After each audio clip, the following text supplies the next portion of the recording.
नमस्ते बच्चों, last video में हमने एक्सरसाइज 10 की विविध प्रश्नमाला के क्वेश्चन नंबर 13 तक सॉल्व कर लिए थे। बचे हुए क्वेश्चंस हम आज सॉल्व करेंगे। क्वेश्चन नंबर 14 देखिए, आई बराबर लिमिट 0 से 1/√2 sign inverse x upon 1 minus x square की पावर 3/2 dx। इसे हमें सॉल्व करना है। इसे हम लिखेंगे आई बराबर लिमिट जो दी हुई है उसे लिखेंगे साइन इनवर्स x अपॉन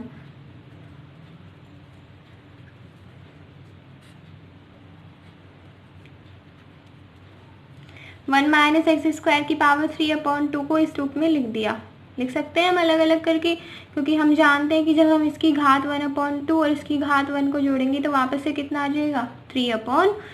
इसी वजह से इसे इस रूप में लिख दिया है। अब हम ये भी जानते हैं कि हम साइन इनवर्स एक्स का अवकलन करेंगे तो क्या प्राप्त होगा 1/√1 माइनस एक्स स्क्वायर, यानी हमें पुट क्या करना है साइन इनवर्स एक्स पुट करते हैं हम साइन इनवर्स एक्स बराबर टी। अब करेंगे अवकलन, साइन इनवर्स एक्स का अवकलन 1/√1 माइनस एक्स स्क्वायर, टी का क्या आएगा dt अपॉन dx, dx के इधर पक्षांतरण कर देंगे, बराबर में शेष बचेगा dt। लिमिट्स देख लेते हैं, x बराबर 0 पर लोअर लिमिट 0 दी हुई है हमें, t बराबर साइन इनवर्स x की जगह 0, साइन की वैल्यू 0 कब आती है 0 पर। अगला क्या है x बराबर 1/√2 पर, t बराबर साइन इनवर्स 1/√2, साइन की वैल्यू 1/√2 कहाँ पर आती है 45 डिग्री पर, यानी π/4 पर। तो अब हम i की वैल्यू लिख सकते हैं, अतः i बराबर लोअर लिमिट क्या हो गई 0, upper limit π/4, sine inverse x की वैल्यू कितनी मानी है हमने t अपॉन इसकी वैल्यू हमने अभी निकाली है कितनी है dt, अपॉन में क्या बचा 1 माइनस एक्स स्क्वायर, तो 1 माइनस यहाँ से जब हम x की वैल्यू निकालेंगे तो साइन t आएगा पक्षांतरण करके, तो साइन स्क्वायर t, ये हो जाएगा लिमिट 0 से π/4 t upon 1 minus sine square t किसके बराबर होता है कॉस स्क्वायर t के, और dt। ये प्राप्त होगा i बराबर लिमिट 0 से π/4 t cos square t, 1 upon cos square t कितना होता है 1 अपॉन कॉस स्क्वायर टी होता है सेक स्क्वायर टी के बराबर, तो 1 अपॉन कॉस स्क्वायर टी की जगह लिख दिया सेक स्क्वायर टी। अब आगे करना है हमें समाकलन। हम जानते हैं दो फलन दिए हुए हैं इसमें, एक तो टी और एक सेक स्क्वायर टी, यानी हमें खंडित समाकलन विधि का प्रयोग करना पड़ेगा। उसके लिए पहले हम एक को फर्स्ट मानते हैं, दूसरे को सेकेंड मानते हैं। मानते किसके द्वारा है हम आइलेट के द्वारा। हमें जो टी दिया हुआ है वो तो बीजगणितीय फलन है, और सेक स्क्वायर टी त्रिकोणमितीय फलन है। इसमें देखिए पहले बीजगणितीय आ रहा है या त्रिकोणमितीय, पहले बीजगणितीय आ रहा है तो फर्स्ट भी हम बीजगणितीय वाले को देंगे और सेक स्क्वायर टी को सेकंड दे देंगे। आई बराबर क्या करते हैं फर्स्ट को रखते हैं, फर्स्ट क्या है टी, सेकंड का समाकलन, लिमिट लगा देंगे 0 से π/4, फिर माइनस लिमिट 0 से π/4, फिर क्या करते हैं फर्स्ट का अवकलन और सेकंड का समाकलन, और फिर इस पूरे का समाकलन। सॉल्व करेंगे इसे, आई बराबर टी सेक स्क्वायर एक्स का समाकलन क्या होता है 10x, तो सेक स्क्वायर टी का क्या होगा 10t, लिमिट 0 से π/4 माइनस लिमिट 0 से π/4, t का अवकलन 1, उसे लिखने की आवश्यकता नहीं है, सेक स्क्वायर t का समाकलन 10t और dt। लिमिट्स रख देते हैं यहाँ पर, t की जगह सबसे पहले अपर लिमिट रखेंगे, अपर लिमिट है π/4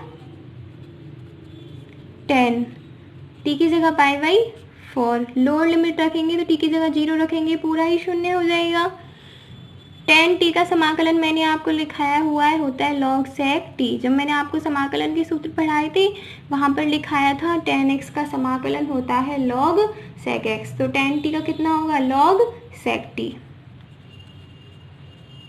I बराबर π/4, tan π/4 की वैल्यू कितनी होती है 1, तो उसे लिखने की आवश्यकता नहीं है, माइनस यहाँ पर लिमिट्स रख दे तो आएगा log sec t की जगह π/4 माइनस log sec t की जगह 0 लोअर लिमिट।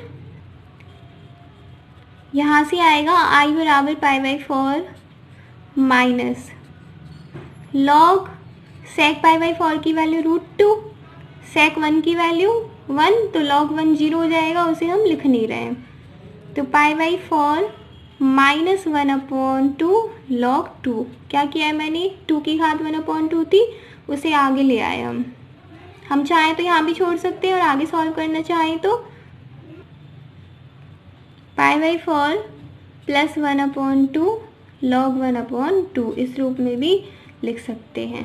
कैसे लिखा, 2 को नीचे ले गए 2 इनवर्स आएगा, फिर इनवर्स की घात को आगे ले आए, माइनस माइनस प्लस हो जाएगा और ये आंसर आ जाएगा। क्वेश्चन नंबर 15 देखिए, I बराबर limit 0 to infinity cot inverse x dx, इसका हमें समाकलन करना है। तो देखिए जैसे मैंने आपको tan इनवर्स x का बताया था उसी प्रकार हम इसे करेंगे। लिमिट यहाँ पर 0 to 1 है, कैसे किया था वहाँ पर हमने इसके साथ में 1 का गुना और कर दिया था। log x का भी ऐसे ही करते हैं, बहुत सारी राशियाँ हैं जिनका हम ऐसे समाकलन कर सकते हैं। अब दो फलन हो गए इसमें, एक तो cot इनवर्स x और एक 1, तो u इंटू वी यानी खंडित समाकलन विधि का प्रयोग कर सकते हैं हम यहाँ पर। एक को फर्स्ट लेंगे, एक को सेकंड लेंगे। जहाँ पर इनवर्स ट्रिग्नोमेट्रिक फंक्शन आ रहा है वहाँ पर तो क्लियर है कि वो फर्स्ट ही रहेगा, क्योंकि आइलेट में सबसे पहला क्या होता है, इनवर्स ट्रिग्नोमेट्रिक फंक्शन ही होता है, प्रतिलोम त्रिकोणमितीय फलन। तो इसे तो दे दिया फर्स्ट और इसे दे दिया सेकेंड। अब खंड से समाकलन विधि का प्रयोग करेंगे।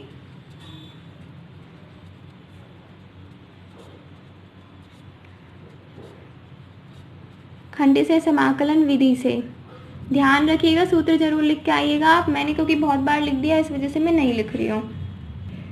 कैसे करेंगे, फर्स्ट को रखेंगे, फर्स्ट क्या है cot इनवर्स x, सेकंड का समाकलन, सेकंड क्या है 1, माइनस लिमिट क्या दी हुई है 0 to 1, यहाँ पर भी 0 to 1। फिर क्या करते हैं, फर्स्ट का अवकलन और सेकंड का समाकलन और फिर पूरे का समाकलन।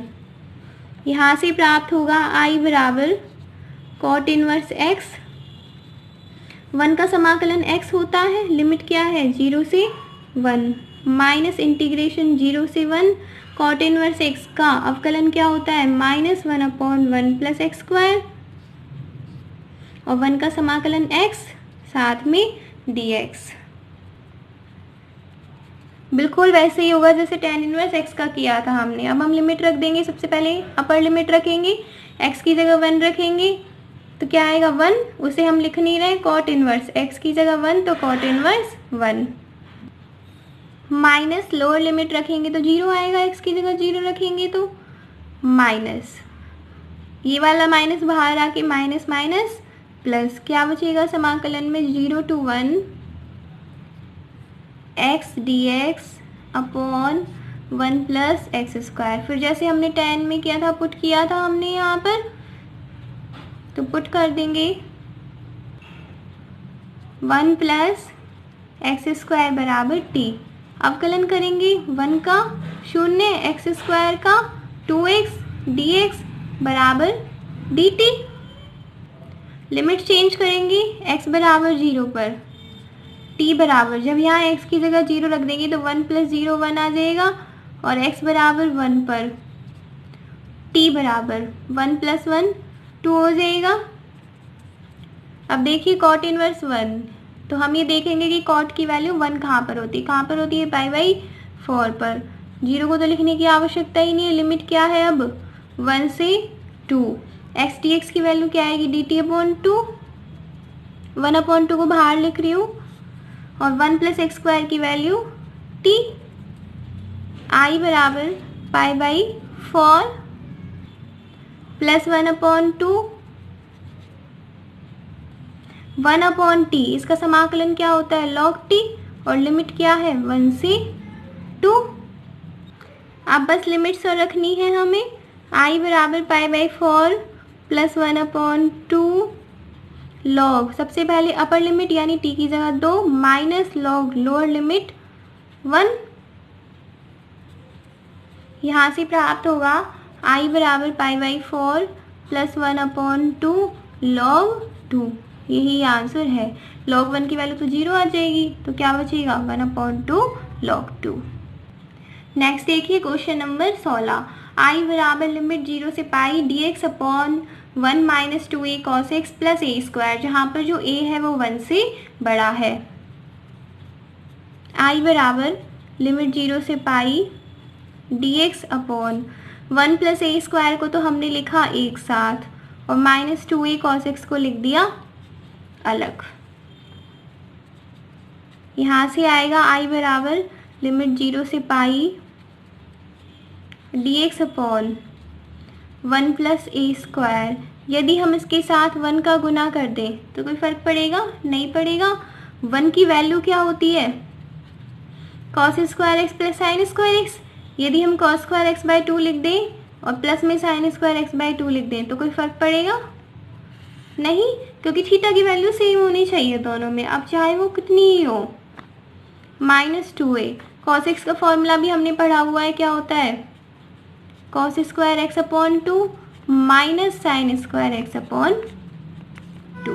क्या किया है यहाँ पर? एक बार और देख लीजिए। 1 से गुना किया, cos square x plus sign square x बराबर 1 होता है, तो यहाँ पे थीटा की जगह हमने x बाई 2 लिया है। cos x का फॉर्मूला भी हमने पढ़ा हुआ है, जब हमने त्रिकोणमितीय फलन पढ़े थे, वो बराबर होता है cos square x upon 2 minus sign square x upon 2 के। यहाँ से प्राप्त होगा आई बराबर लिमिट 0 से पाई dx अपॉन, cos वाले एक साथ लिख देंगे, साइन वाले एक साथ लिख देंगे। cos स्क्वायर एक्स बाई 2 के साथ देखिए क्या क्या है, यहाँ पर तो 1 प्लस ए स्क्वायर और यहाँ पर माइनस का 2a। इसी प्रकार साइन स्क्वायर एक्स बाई 2 के साथ लिखेंगे, यहाँ पर क्या है? 1 प्लस ए स्क्वायर और यहाँ पर माइनस माइनस प्लस होकर प्लस का 2a आ जाएगा। यहाँ से प्राप्त होगा आई बराबर लिमिट 0 से pi dx upon cos square x upon 2। ये किसका फॉर्मूला हो गया? 1 माइनस ए के होल स्क्वायर का। साइन स्क्वायर एक्स अपॉन 2, ये किसका फॉर्मूला है? 1 प्लस ए के होल स्क्वायर का।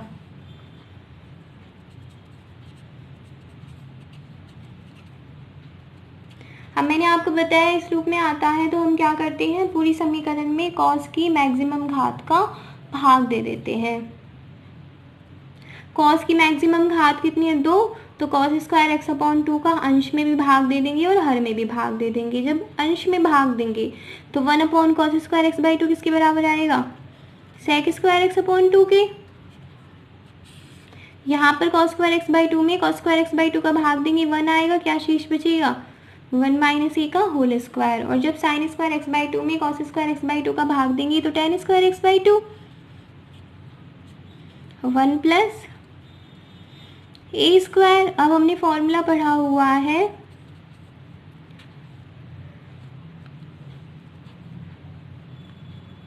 या क्वेश्चंस में पढ़ा हुआ है बहुत सारे में कि जब भी इस रूप में आता है तो हम tan x को पुट कर देते हैं, और हम जानते हैं कि tan x का अवकलन करने पर sec स्क्वायर एक्स बाई 2 आज प्राप्त हो जाएगा हमें जब हम tan x बाई 2 पुट करेंगे। तो इस वजह से हम यहाँ पर पुट कर देंगे tan x अपॉन 2 बराबर t।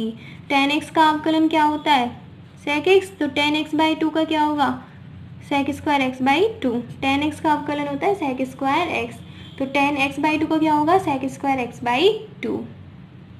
और फिर करेंगे x अपॉन 2 का, तो क्या होगा? 1 अपॉन 2।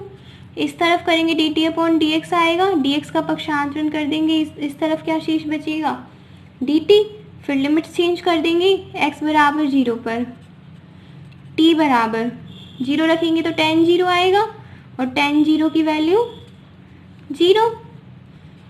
x बराबर अपर लिमिट क्या है पाई, t बराबर 10π/2 और 10π/2 की वैल्यू कितनी होती है इन्फिनिटी। अब हम पुट कर देंगे यहाँ पर लिमिट्स क्या हो गई अब 0 से इन्फिनिटी। sec² x/2 dx कितना आएगा 2dt, 2 का इधर पक्षांतरण कर देंगे, 2 को बाहर लिख दिया समाकलन से। 1 - a का होल स्क्वायर, 10x/2 हमने क्या माना है t के बराबर, तो 10² x/2 क्या होगा t² और साथ में 1 + a का होल स्क्वायर। अब देखिए हमने सूत्र पढ़ा हुआ है समाकलन का 1/a² + x² का समाकलन क्या होता है 1/a tan 1x/a ही, वो ही हम यहाँ पर लगाएंगे। a की जगह क्या है यहाँ पर 1 - a और x की जगह t गुना 1 + a, तो क्या आ जाएगा 1/a की जगह 1 - a tan 1 x की जगह t 1 + a अपॉन a, तो a की जगह है 1 - a, लिमिट कितनी है 0 से इन्फिनिटी। फॉर्मूला में लिख देती हूँ कौन सा यूज़ किया है, आपको कंफ्यूजन नहीं रहेगी। 1/a² + x² dx, इसका समाकलन होता है 1/a tan 1 x/a + c। जब हम तुलना करें यहाँ पर तो a की जगह 1 - a आ रहा है और x की जगह t 1 + a आ रहा है, स्क्वायर नहीं लेना हमें, a और x की वैल्यू देख रहे हैं हम, a² और x² की वैल्यू नहीं देख रहे हैं। अब लिमिट्स रख देते हैं 2 1 - a बाहर क्योंकि ये अचर राशि है, इस पर तो लिमिट लगेगी नहीं। tan 1 सबसे पहले अपर लिमिट लगाएंगे, अपर लिमिट क्या है इन्फिनिटी, इन्फिनिटी के साथ कुछ भी जुड़ जाए कुछ भी भाग आ जाए इन्फिनिटी ही आना है, माइनस tan 1 t की जगह क्या आएगा 0। देखिए t का यहाँ पर गुना हो रहा है तो 0 को जब इस पूरी राशि से गुना कर देंगे तो 0 ही बचेगा। i बराबर आ जाएगा 2/1 - a। tan की वैल्यू इन्फिनिटी किस पर होती है π/2 पर, और 0 किस पर होती है 0 पर। सॉल्व कर लेंगे इसे। एक चीज़ का और ध्यान रखिएगा, मैंने आपको पहले बताया यदि t के साथ किसी राशि का गुना हो रहा है तो उसे और लिखेंगे हम अपॉन में। t के साथ किसका गुना हो रहा है 1 + a का, 1 - a का 1 + a से गुना होकर क्या हो जाएगा 1 - a²। a - b, a + b किसके बराबर होता है a² - b² के, तो 1 का स्क्वायर करेंगे 1 - a का स्क्वायर करेंगे तो a²। ये कितना प्राप्त हो जाएगा 2 से तो 2 कट जाएगा, ऊपर क्या शेष बचेगा पाई और नीचे शेष बचेगा 1 - a²। ये हो गया आंसर। ठीक है, दोबारा देख लीजिए यहाँ पर क्या किया, ये था फॉर्मूला लगाया हमने 1/a² + x² का समाकलन क्या होता है 1/a tan 1 x/a + c, यहाँ पर लगा दिया उसे, जो t का गुणांक था उसका भी भाग दे दिया। अब 1 - a 1 + a बराबर होता है 1 - a² के, क्योंकि a - b Guna a + b होता है a² - b²। फिर tan 1 इन्फिनिटी, यानी tan की वैल्यू इन्फिनिटी कहाँ होती है π/2 पर, और tan की वैल्यू 0 कहाँ होती है 0 पर। जो कट रहा था उसे काट दिया और जो बचा वो आंसर। नेक्स्ट देखिए क्वेश्चन नंबर 17, सिद्ध करो लिमिट 0 से pi x dx upon a² cos² x + b² sin² x = π² 2ab। तो इसे लेके चलेंगे और इसके बराबर सिद्ध करेंगे। सबसे पहले हम i की वैल्यू लिख लेते हैं, माना i बराबर लिमिट 0 से pi x dx upon a² cos² x + b² sin² x। फिर हम इसमें लगाएंगे गुणधर्म, इसमें हम चाहें तो एक्स निष्कासन नियम भी लगा सकते हैं, एक्स निष्कासन नियम मैं यहाँ पर नहीं लगा रही हूँ। गुणधर्म लगाएंगे limit 0 to a f(x) dx बराबर लिमिट 0 to a f(a - x) और dx। इसे दे देते हैं इक्वेशन नंबर फर्स्ट। i बराबर क्या प्राप्त होगा लिमिट 0 to पाई, x की जगह a - x लिखना है, a की वैल्यू क्या है पाई, तो x की जगह लिखेंगे पाई - x upon a² cos² x की जगह pi minus x plus b square sine square x की जगह पाई माइनस एक्स और साथ में डी एक्स। यहाँ से प्राप्त होगा आई बराबर लिमिट 0 से pi pi minus x upon a square cos pi minus x बराबर माइनस कॉस एक्स, और माइनस कॉस एक्स का स्क्वायर करेंगे तो क्या आएगा cos square x plus b square. इसी प्रकार यहाँ क्या आएगा साइन स्क्वायर एक्स। इसे हम दे देते हैं समीकरण नंबर 2। फिर समीकरण 1 और 2 को जोड़ देंगे। समीकरण 1 प्लस 2 से आई और आई को जोड़ेंगे, कितना प्राप्त होगा 2i। लिमिट कितनी है 0 से पाई। समीकरण नंबर 1 के अंश में जो राशि है वो है x और इसके अंश में राशि है पाई माइनस एक्स। अपॉन में दोनों का हर सेम है, a square cos square x plus b square sine square x और डी एक्स। यहाँ से प्राप्त होगा 2i बराबर 0 से पाई x से x कट जाएगा, क्या शेष बचेगा pi upon a square cos square x. F x क्या है यहाँ पर 1 upon a square cos square x plus b square sine square x. यहाँ पर यदि हम f2a माइनस एक्स वाला फॉर्मूला लगाएं, जैसे यहाँ पर तो पाई के साथ 2 का गुना कर दिया और 2 का भाग दे दिया, ऐसे क्वेश्चन भी कराया मैंने आपको। इसमें हम क्या करते हैं f2a माइनस एक्स निकालते हैं। 2a की जगह क्या है 2 पाई अपॉन 2 माइनस एक्स। जब हम निकालेंगे तो वापस से यही आएगा x की जगह, जब हम 2 पाई अपॉन 2 माइनस एक्स निकालेंगे यानी x की जगह पाई माइनस एक्स रख देंगे तो वापस से यही तो आएगा a square cos square x plus b square sine square x. और जब f2a माइनस एक्स बराबर एफ एक्स आ रहा है तो हम क्या करते हैं इस 2 को आगे ले आते हैं। अब क्या बचेगी लिमिट 0 से पाई बाई 2। कौन से वाला गुणधर्म का यूज़ किया है limit 0 to a F x d x, वो बराबर होता है 2 limit 0 to a F x d x के यदि f2a माइनस एक्स बराबर एफ एक्स आए। f2a माइनस एक्स निकाला हमने, वो एफ एक्स के बराबर आया, इस वजह से 2 को मैंने आगे लिख दिया है।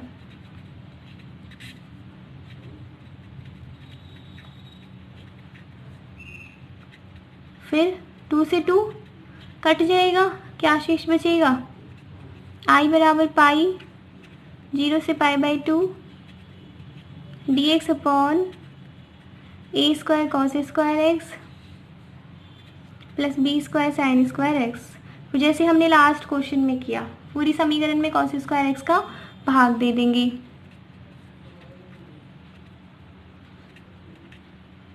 जब भाग देंगे 1 अपॉन कॉस स्क्वायर एक्स बराबर सेक स्क्वायर एक्स आएगा और अपॉन में क्या बचेगा, इसमें भाग देंगे तो ए स्क्वायर बचेगा और यहाँ पर बचेगा टेन स्क्वायर एक्स। बार बार समझाने की आवश्यकता नहीं, जैसे लास्ट क्वेश्चन में किया था वैसे ही है।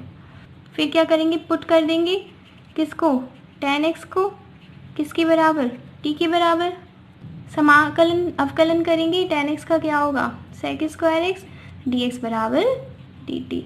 लिमिट्स देख लेते हैं, x बराबर 0 पर t बराबर tan 0 आएगा तो tan 0 बराबर 0 होता है। x बराबर पाई बाई 2 पर t बराबर tan पाई बाई 2 आएगा और tan पाई बाई 2 की वैल्यू इन्फिनिटी। अतः i बराबर पाई, लिमिट कितनी हो गई अब 0 से इन्फिनिटी, इस तरफ dx और है, sec square x d x की वैल्यू क्या निकाली हमने dt upon a square plus b square tan square x की जगह टी स्क्वायर।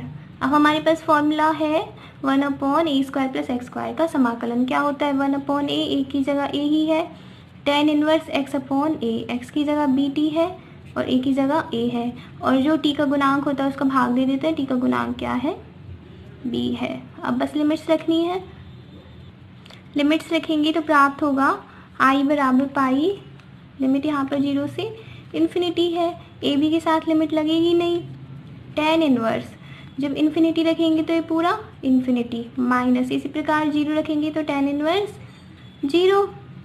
यहाँ से प्राप्त होगा आई बराबर pi upon a b, tan inverse infinity यानी टेन की वैल्यू इन्फिनिटी कहाँ होती है पाई बाई 2 पर कितना प्राप्त हो जाएगा, पाई स्क्वायर अपॉन 2ab। यही हमें सिद्ध करना था। जैसे लास्ट क्वेश्चन है उसी की तरह, और ऐसे बहुत सारे क्वेश्चंस हमने सॉल्व कर भी लिए हैं, तो कोई परेशानी नहीं होनी चाहिए आपको। एक्सरसाइज 10 की विविध प्रश्नमाला यहीं समाप्त होती है, साथ ही एक्सरसाइज 10 भी यहीं समाप्त होती है। आशा करती हूँ कि आप सभी को मेरे द्वारा पढ़ाया गया समझ में आया होगा। इन क्वेश्चंस की बार बार प्रैक्टिस कीजिएगा। धन्यवाद।